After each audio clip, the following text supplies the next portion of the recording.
The mining station on Kepler 442c shook violently as another explosion rocked the asteroid field nearby. Captain Sarah Chan gripped the command console of the UES Meridian, watching debris scatter across her view screen like deadly confetti. What was supposed to be a routine supply run to the outer rim had turned into something far more dangerous. "Captain, we're picking up massive energy signatures from the asteroid cluster," reported Lieutenant Marcus Webb from the sensor station. His face was pale under the artificial lighting of the bridge. "Whatever's happening over there, it's big." Sarah frowned at the readings on her screen. The energy patterns were unlike anything in their database.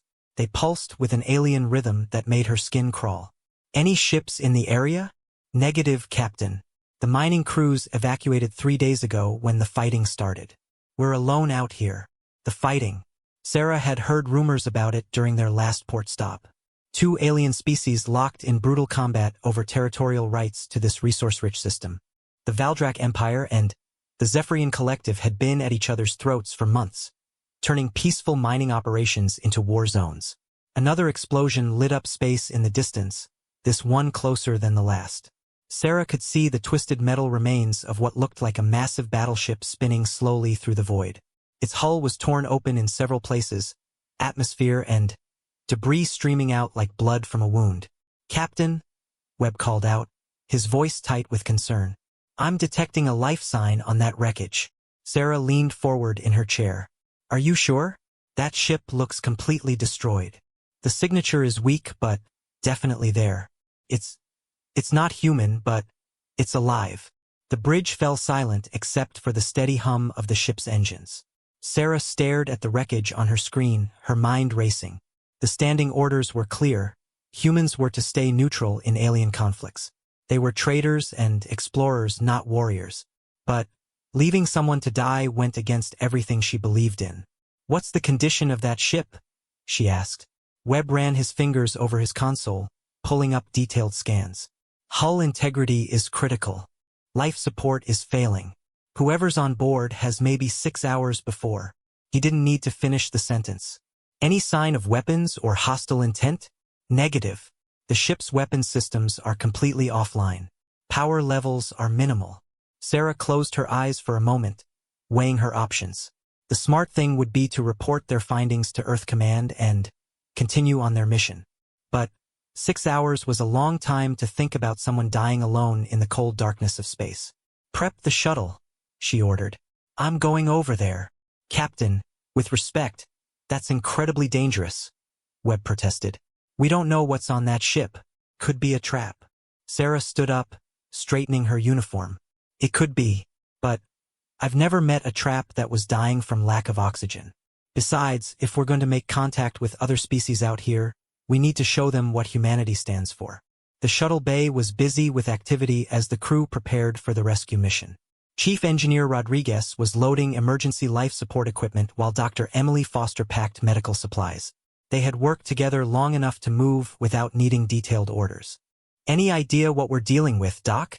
Sarah asked as she checked her environmental suit. Dr. Foster shook her head. "The bio readings are strange. Whatever it is, it's big. Much larger than a human. The energy output suggests it's been severely injured." "Injured how?" "Hard to say without seeing it directly, but the readings indicate massive trauma. Burns, possibly. Internal damage. If this thing is still alive after what that ship went through, it's tougher than anything I've ever seen." The shuttle launched smoothly from the Meridian's bay, carrying Sarah, Dr. Foster, and 2 security officers toward the crippled alien vessel. As they approached, the true scale of the destruction became clear. The ship was enormous, easily 3 times the size of their own vessel, but it had been torn apart by weapons fire. "Valdrak design," noted Security Chief Patterson, studying the hull configuration through the shuttle's windows. "Heavy battleship class. These things are built for war." Sarah had heard about the Valdrak from intelligence briefings. They were a proud warrior species, standing nearly 8 feet tall with thick, armored skin and incredible physical strength. Their ships were feared throughout this sector of space. To see one of their mighty battleships reduced to floating wreckage was sobering. "There," Dr. Foster pointed to a section of the ship that still had emergency lighting. "That area still has atmosphere. The life sign is coming from somewhere in there." The shuttle docked with a grinding screech of metal against metal. The airlock cycle seemed to take forever as they waited for pressure to equalize. When the doors finally opened, they were greeted by the acrid smell of burned electronics and something else, something organic and unfamiliar. The corridors of the alien ship were massive, designed for beings much larger than humans. Emergency lighting cast eerie shadows on walls that were scarred by weapon fire. The floor was littered with debris and what looked like pieces of armor. "This way," Dr. Foster whispered, checking her scanner. "The life sign is stronger down this corridor." They moved carefully through the wreckage, their boots crunching on broken glass and twisted metal. The gravity on the ship was heavier than Earth normal, making each step an effort. Sarah could hear the distant groan of stressed metal as the ship's structure continued to deteriorate. The corridor opened into what must have been the ship's main battle deck. It was a scene of devastation. Weapon stations were destroyed, their operators lying motionless at their posts. But it wasn't the destruction that made them stop, it was the sound. A low, rumbling moan echoed through the chamber. It was filled with pain and something that sounded almost like crying. "Over there," Patterson whispered, pointing to a corner of the deck where several heavy support beams had collapsed. In the shadows beneath the fallen beams, they could see movement. Something large was trapped there, pinned beneath tons of metal. As they moved closer, their lights revealed the source of the life sign. It was a Valdrak warrior, but unlike any they had seen in intelligence photos.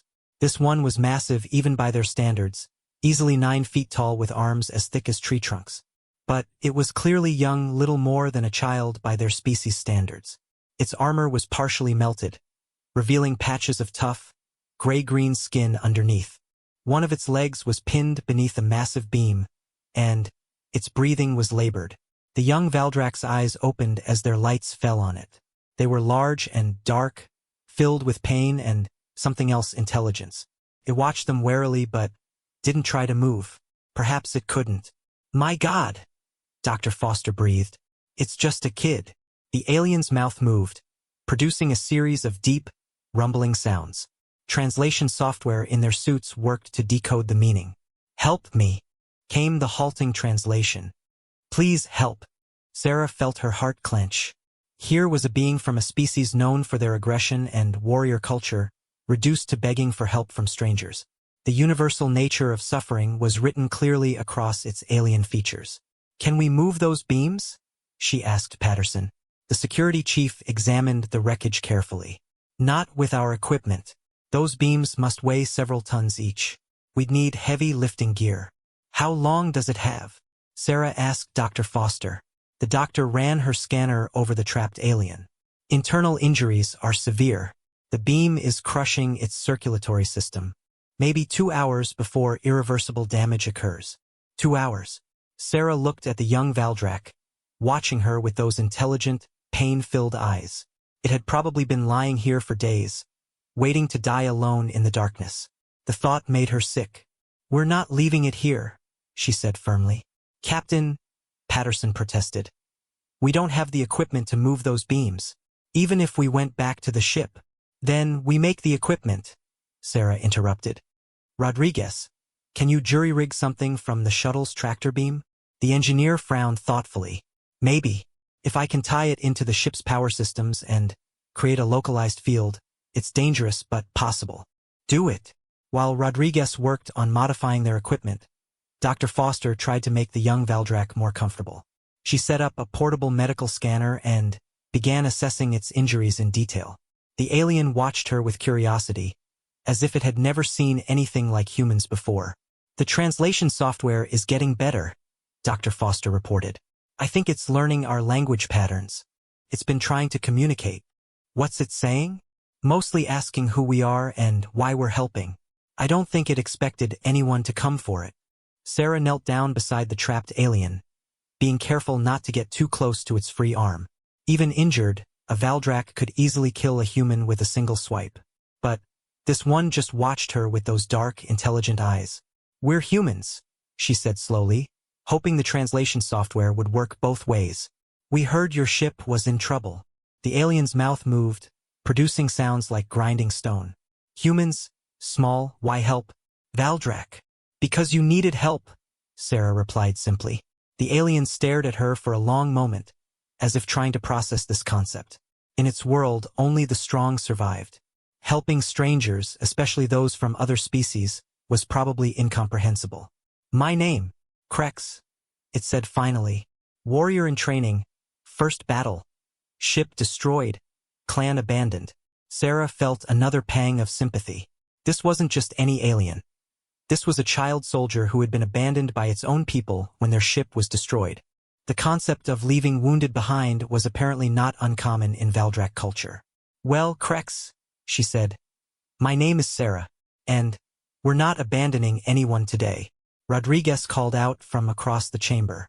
Captain, I think I've got something, but we need to be careful. If I miscalculate the power output, we could bring the whole section down. What do you need?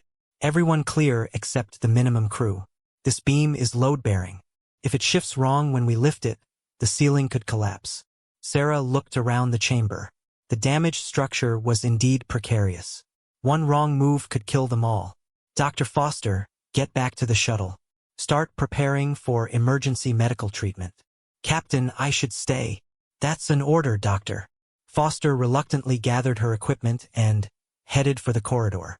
Patterson started to follow, but Sarah stopped him. I need you here. If this goes wrong, you'll need to get Krex out. What about you, Captain? Sarah smiled grimly. Someone needs to guide the beam out from under. The kid's too hurt to move on its own. Patterson opened his mouth to protest, but Sarah had already turned back to Krex. The young Valdrak was watching the preparations with growing alertness. It seemed to understand what they were attempting. Dangerous, it rumbled. For you, why risk? Because that's what friends do, Sarah replied. The alien's eyes widened slightly at the word friends. It repeated the word several times, as if testing its meaning. Rodriguez called out from his position near the modified tractor beam emitter. Ready when you are, Captain. But remember, we only get one shot at this. The power drain will burn out our systems after about 30 seconds. Sarah nodded and positioned herself near Krex's trapped leg. The young Valdrak watched her with a mixture of hope and fear. It knew as well as she did that this was incredibly dangerous. On my mark, Sarah called out. 3, 2, 1, go. The modified tractor beam hummed to life, its energy field wrapping around the massive metal beam that pinned Krex to the floor. For a moment, nothing happened. Then, with a groaning shriek of tortured metal, the beam began to rise. It's working, Rodriguez shouted. But the power drain is massive. 15 seconds. Sarah grabbed Krex's shoulders and pulled with all her strength. The alien was incredibly heavy, but adrenaline gave her strength she didn't know she had.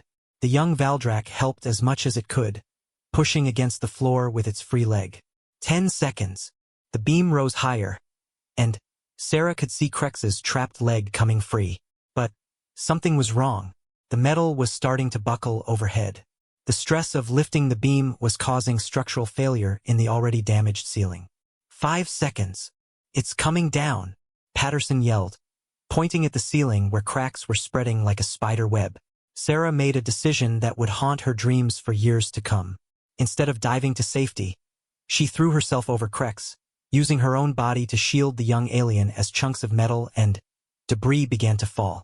The last thing she remembered was the sound of the young Valdrak crying out her name as darkness claimed her. Pain was the first thing Sarah experienced as consciousness slowly returned. Sharp, stabbing pain in her left shoulder and a dull ache throughout her entire body. She tried to move and immediately regretted it as agony shot down her arm. Easy, Captain, came Dr. Foster's familiar voice. You've got a dislocated shoulder and 3 cracked ribs. Try not to move too much. Sarah's eyes fluttered open to find herself in the medical bay of the Meridian. The soft hum of the ship's engines told her they were no longer docked with the alien vessel. How long had she been unconscious? Krex, she managed to croak through a dry throat. The alien, is he alive?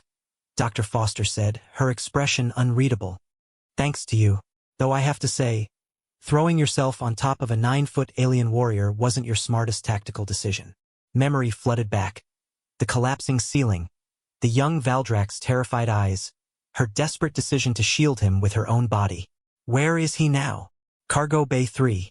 We converted it into a temporary medical facility. He was too large for our standard medical equipment.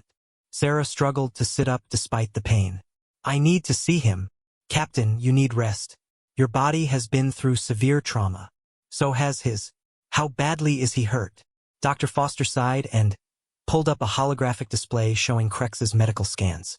Extensive internal bleeding, 3 fractured ribs, severe muscle damage in his left leg, and what appears to be some kind of neural trauma.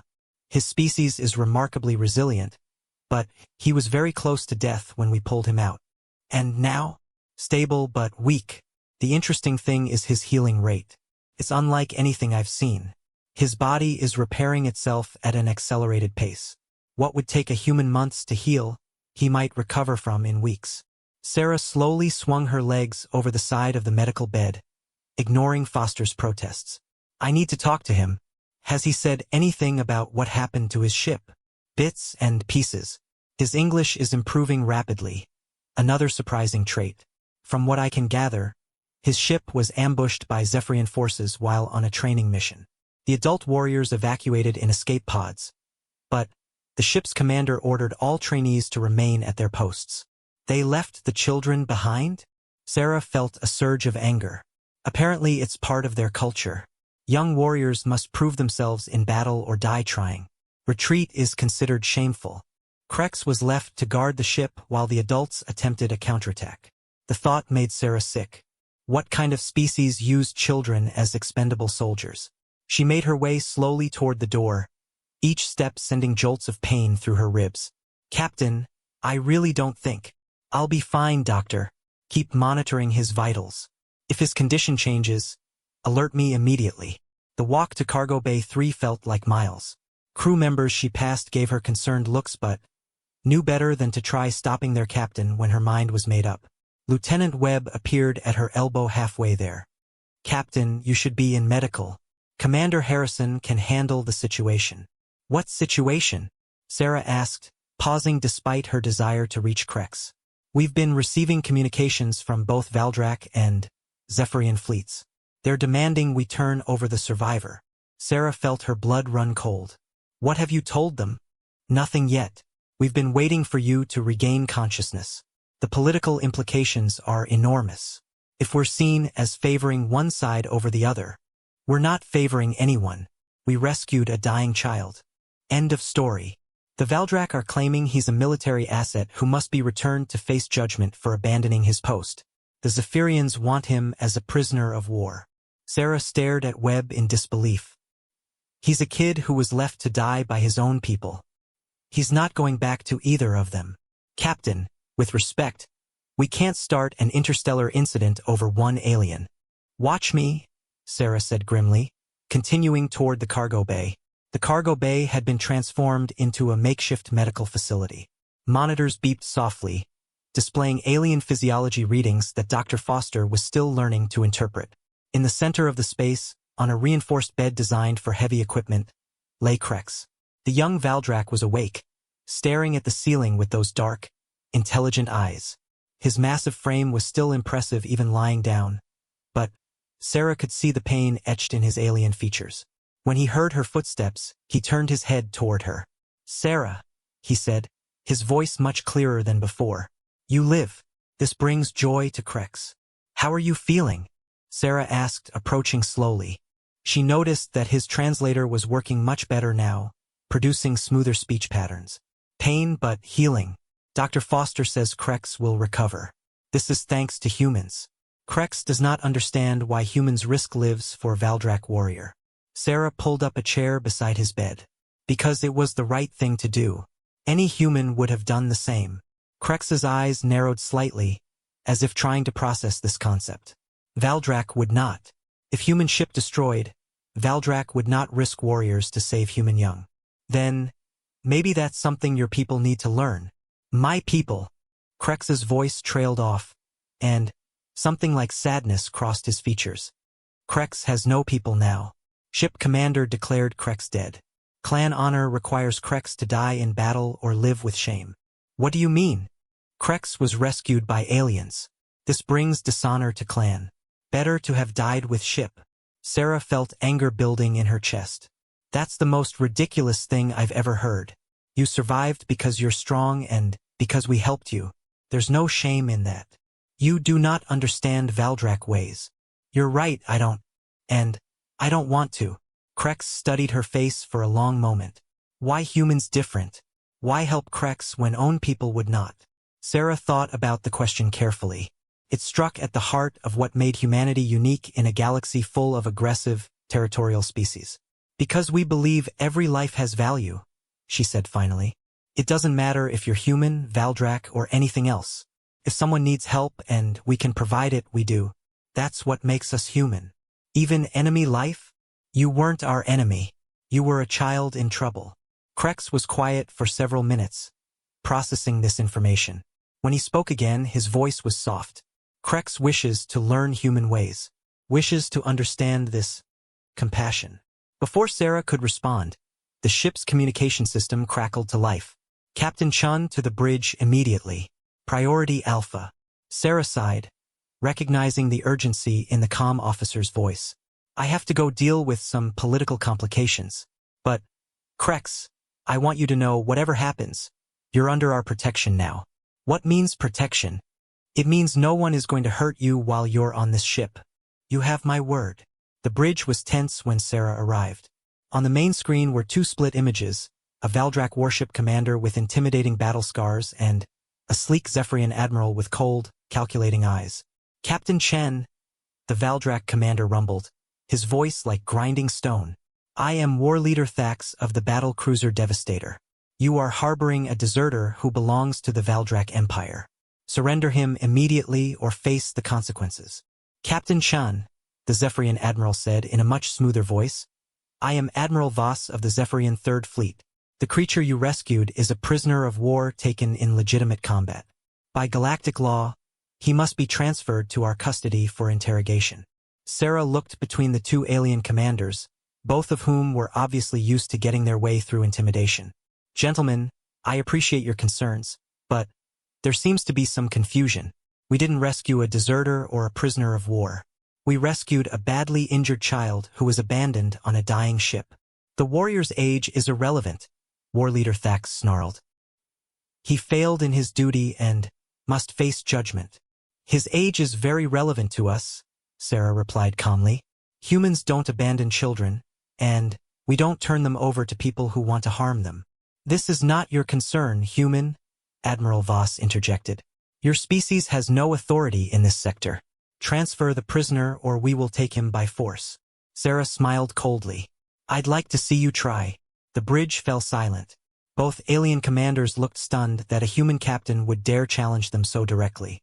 You cannot be serious, Admiral Voss said. Your single ship against our fleets? Our single ship with a distress beacon that's already been transmitted to the Human Colonial Defense Force, Sarah replied smoothly, along with full records of this conversation and our rescue operation. This wasn't entirely true. They had sent a routine status report, but not a distress call. But both alien commanders didn't know that. Furthermore, Sarah continued, any attack on a human vessel engaged in humanitarian rescue operations will be considered an act of war against the human colonial government. I'm sure both of your governments will be thrilled to explain to Earth why they started an interstellar war over one injured child. War Leader Thax's scarred face twisted with rage, but Sarah could see uncertainty in his eyes. The human military was still relatively unknown in this sector, but their reputation for being unpredictable was growing. You are making a grave mistake, human, he growled. The only mistake I see, Sarah replied, is two advanced civilizations fighting over the right to harm a child. Now, if you'll excuse me, I have a patient to check on. She cut the transmission before either commander could respond. The bridge crew stared at her in amazement. Captain, Webb said quietly, we might have just made some very powerful enemies. Better enemies than having to live with ourselves if we'd handed that kid over to them, Sarah replied. What's our status? Both fleets are maintaining their distance, but they haven't withdrawn. The Valdrak have 3 ships, the Zephyrians have 4. If they decide to work together, they won't, Sarah said with more confidence than she felt. They hate each other more than they dislike us. Plus, neither side wants to be the one to start a war with humanity over this. She hoped she was right.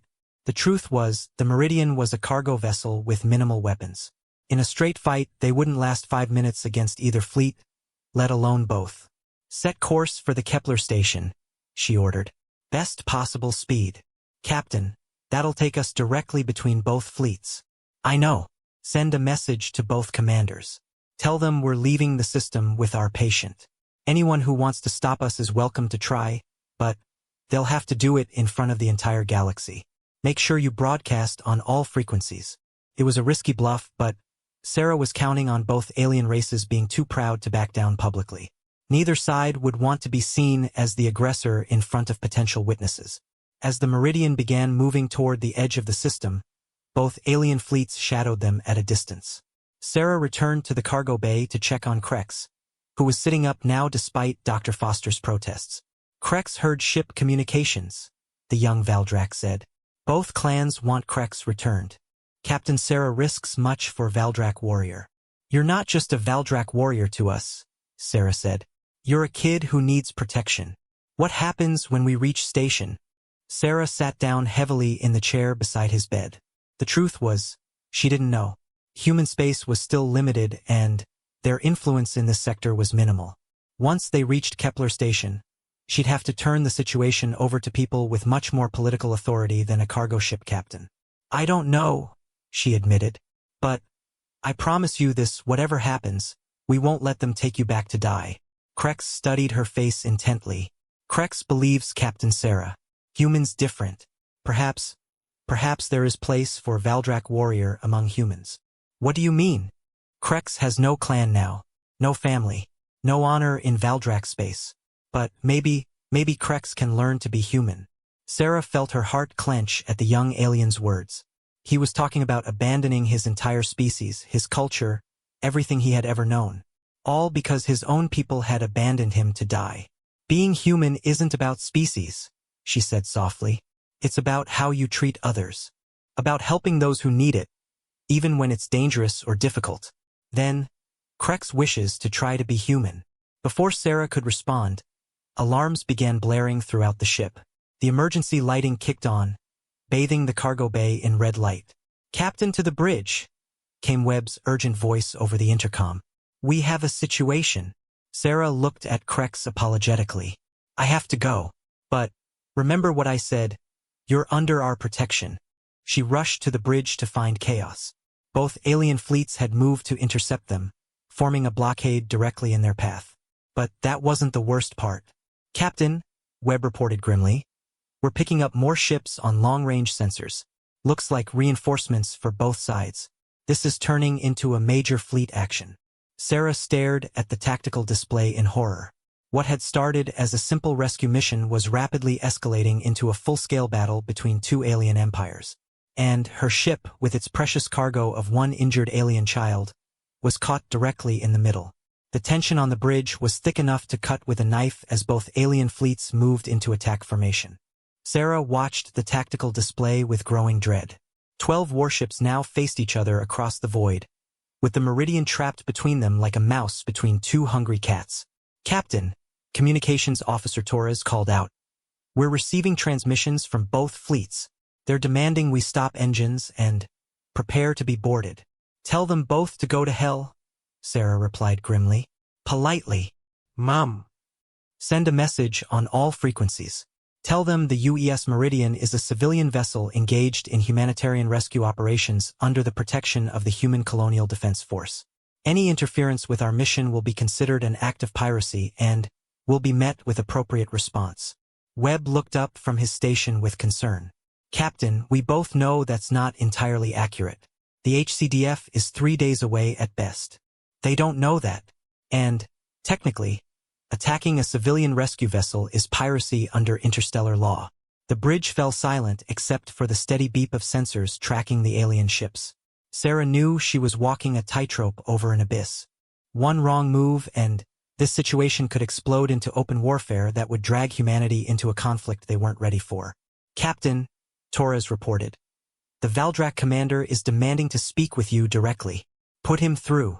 War Leader Thax's scarred face appeared on the main screen, his expression murderous. Human Captain, Your stubbornness has escalated this situation beyond tolerance. The dishonored whelp belongs to the Valdrak Empire. Surrender him now or face the consequences. War Leader Thax, Sarah replied calmly. With respect, the only thing that escalated this situation was 2 fleets showing up to fight over an injured child. We rescued someone who was dying. Nothing more, nothing less. You interfere with Valdrak justice. I interfere with child abuse. There's a difference. The alien commander's face turned a darker shade of gray-green with rage. You dare lecture the Valdrak on honor? I'm not lecturing anyone. I'm stating a simple fact. Where I come from, adults protect children. They don't abandon them to die alone in space. The whelp is a warrior. He must face judgment for his failures. He's a kid who was left behind by his superiors when things got dangerous. If anyone should face judgment, it's the adults who abandoned their responsibilities. Before Thax could respond, Admiral Voss's image appeared alongside his in a split screen. The Zephyrian's cold eyes glittered with barely contained fury. Enough of this charade, Voss said smoothly. Captain Chun, you have 10 minutes to transfer the prisoner to our custody. After that, we will board your vessel and take him by force. And start a war with humanity in the process? Sarah challenged. Your species is young and weak. You have perhaps a dozen ships in this entire sector. We have hundreds. You might want to check your intelligence reports, Admiral. Human ships have a habit of being more dangerous than they appear. It was another bluff, but Sarah delivered it with complete confidence. The truth was, human ships were indeed more dangerous than they looked. Their crews were unpredictable, creative, and absolutely refused to follow standard tactical doctrine. But the Meridian was still just a cargo vessel with minimal weapons. Furthermore, Sarah continued, this conversation is being broadcast on all civilian frequencies throughout the sector. Every mining station, trading post, and independent colony is watching 2 major military powers threaten a humanitarian rescue mission. I wonder how that looks to potential allies and trading partners. Both alien commanders looked uncomfortable. Sarah had struck on something neither had considered, the political implications of their actions beyond their immediate military concerns. In an interconnected galaxy, reputation mattered as much as firepower. 10 minutes, human, Admiral Voss repeated, but his voice lacked its earlier certainty. Captain, Thax rumbled. The Empire will not forget this insult. Neither will humanity, Sarah replied. End transmission. The screen went dark, leaving the bridge crew staring at their captain with a mixture of admiration and terror. Ma'am, Webb said quietly. That was either the bravest thing I've ever seen or the most insane. Probably both. What's our status? Both fleets are maintaining attack formation but haven't moved closer. The Zephyrians are scanning us repeatedly, probably looking for weaknesses in our shields. And the Valdrak? They're just sitting there, almost like they're waiting for something. Sarah frowned at the tactical display. Something felt wrong about the Valdrak positioning. They were aggressive by nature, not given to patient waiting. Unless, Torres, have you detected any other ships in the system? Anything that might not be showing up on standard scans? The communications officer ran a full spectrum analysis. Negative, Captain. Just the ships we can see. But Sarah's instincts were screaming that they were missing something. In her experience, when warriors like the Valdrak suddenly became patient, it usually meant they were planning something unpleasant. An urgent chime from the medical bay interrupted her thoughts. Dr. Foster's voice came over the intercom with barely controlled excitement. Captain, you need to get down here immediately. Krex is... Well, you need to see this for yourself. What's wrong? Is he deteriorating? No, Captain. He's doing something I've never seen before. Something that might change everything. Sarah handed command to Webb and made her way quickly to the cargo bay. She found Dr. Foster standing beside Krex's bed with her scanner in hand, staring at the readings with amazement. What is it, Doctor? His neural activity has increased by 300% in the last hour. But that's not the interesting part. Watch this. Foster held up her scanner and activated a diagnostic routine. Krex, can you tell us what this device is doing? The young Valdrak tilted his head slightly, concentrating. Dr. Foster device sends electromagnetic pulse at 2.4 GHz frequency. Pulse reflects off living tissue and creates three-dimensional image of internal body structure. Foster nearly dropped her scanner. He just described the exact operating principles of medical scanning technology.